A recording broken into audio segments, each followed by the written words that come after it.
સત્તાધારના પાડા પીર સત્તાધારનો ઇતિહાસ તો પ્રખ્યાત છે। સૌરાષ્ટ્રની સંત પરંપરાનું એક અલૌકિક ધામ કે જ્યાં આપાગીગા અને શામજીબાપુ જેવા સંતોની સેવાની સુવાસ છે। આ એ જ સત્તાધાર છે કે જ્યાં એક પાડો પણ પીરની જેમ પૂજાય છે। જાણો પાડા પીરનો રસપ્રદ ઇતિહાસ। ગીરમાં અંબાજર નદીને કાંઠે વસેલા સત્તાધારની વાત નીકળે એટલે લોકોને મોઢે બે દિવ્ય વિભૂતિઓના નામ અચૂક આવે છે, એક આપાગીગા અને બીજા શામજીબાપુ। 1809માં ચલાળાના દાન બાપુ પાસેથી પ્રેરણા લઈને આપાગીગાએ સત્તાધાર ખાતે જગ્યા સ્થાપી એ પછી રોગીઓની સેવા, મફત ભોજન અને નિરાધાર ગાયોની સંભાળનો જે અંખડચીલો ચાલ્યો તે આજે પણ ચાલુ છે। સત્તાધારની ગાદી પર આવેલા છઠ્ઠા મહંત શામજી બાપુએ આ પરંપરાને વધુ વેગવંતી અને વધુ કીર્તિમાન બનાવી। આ શામજી બાપુના જીવન સાથે જોડાયેલો સત્તાધારના પાડાનો એક રસપ્રદ અને દિવ્ય પ્રસંગ આજે પણ સૌરાષ્ટ્રના એક નાગરિકને યાદ છે। પ્રસંગ ખરેખર અનંત જેવો બન્યો હતો। એથી લોકોની સત્તાધારની જગ્યા પરત્વેની શ્રદ્ધામાં અનેક ગણો વધારો થયેલો। અહીં જાણો શું હતી વાત। સત્તાધારની જગ્યાને આપારામ કરીને એક આહિર ભગતે જગ્યાને કેટલીક ભેંસો આપેલી। તેમાં ભોજ નામની એક ભેંસ હતી જે ભોજ ભેંસ જે દેવતાય ભેંસ હતી કે જેનું દૂધ મંદિરે ચરણામૃતમાં ધરાવવામાં પણ આવતું હતું।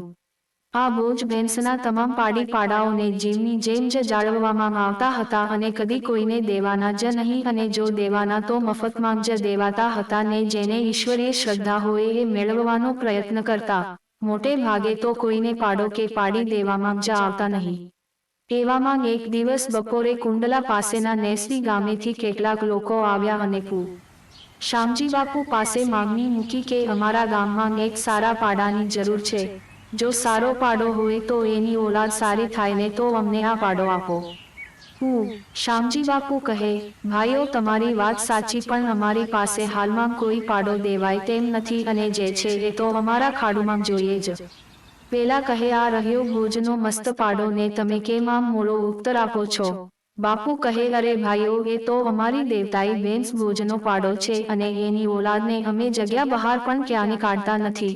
જેને તમે ભલે પાડો કહો પણ અમે એને પાડો ગણતા નથી હો એ તો અમારા પૂર્વજોની મર્યાદાને સાચનો પુરાવો છે।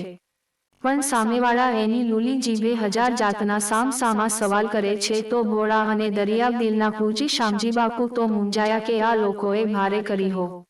પેલા તો વધુને વધુ બોલે છે કે બાપુ આ પાડો ન આપવો હોય તો કાંઈ વાંધો નહીં પણ આમ બહાના ન બતાવો। આખરે પૂજી શામજીબાપુ કહે લ્યો તો પાડો આપું પણ અમારી એક શરત રહેશે અને એ શરત નહીં પાળો તો આ દેવળવાળો તમારા લેખા જોખા કરશે। નેસડીના આગેવાનો તો સહમત થઈ ગયા કે બાપુ આપના વેણને બ્રહ્માના વેણ ગણીને જ અમે પાળશું। બોલો બાપુ બીજી શું શરત છે? પૂજ્ય શામજીબાપુએ ખૂબ જ ધીમા સ્વરે અને નરમાશથી સાચા ભોળા એક સંતને છાજે એ રીતે કહ્યું કે જુઓ બાપલા, આ પાડાને પેટના દીકરા કરતાં વધુ સાચવવો પડશે અને એમ કરતા તમને ન પોષાય તેદી પાછો જગ્યામાં જ પુગાડી જાજો હો, પણ કદી એને કોઈ બજારમાં ક્યાંક વેચતા નહીં। પછી